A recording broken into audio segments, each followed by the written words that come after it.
Donald Trump has been at war with the Republicans in the state of Georgia, the Republicans who control the state of Georgia, really since the beginning of this year and even into late 2020.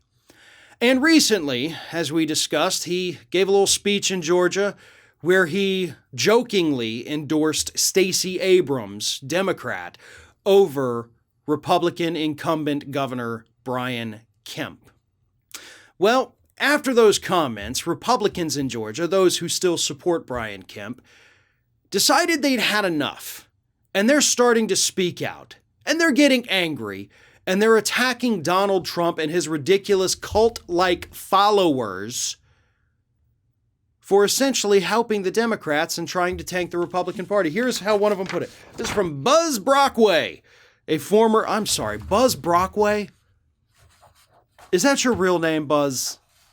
That just sounds so, I don't know. You could be a professional wrestler with that name and not even have to take on a fake persona. It's Buzz Brockway. Sorry.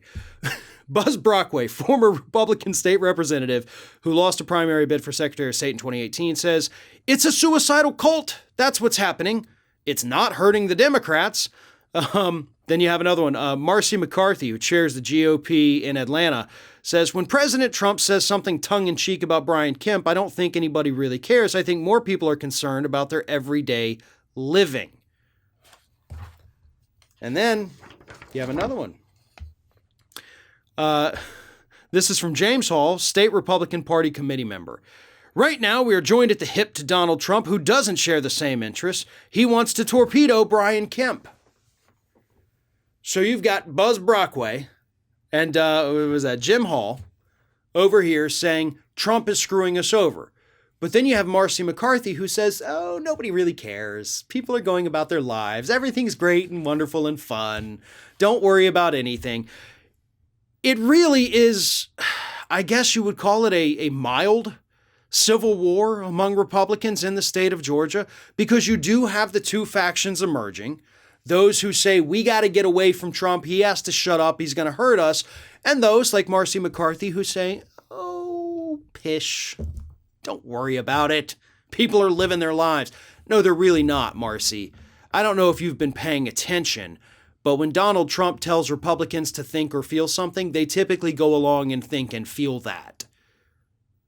And the problem is you Republicans don't really have anybody that's going to come up and primary Brian Kemp in any kind of meaningful way, which means Kemp is going to be your Republican nominee for 2022, and he's probably going to get his butt kicked at this point because Donald Trump has convinced his supporters within the state of Georgia that Brian Kemp is evil because he wouldn't overturn the state's elections in Georgia. And let's also not forget, we got another big thing brewing in the state of Georgia, and that is the investigation into Donald Trump for possible election interference. There's all kinds of things happening in the state of Georgia right now. Honestly, it's quite fascinating. And the best part about it all is that every single thing that's happening is terrible for the Republican Party and could very easily open the door for a Democrat to be the next governor of Georgia. That may be wishful thinking, but it is a very real possibility at this point. Thanks for watching, and don't forget to like, comment, share, and most importantly, subscribe to our channel for fresh content 7 days a week.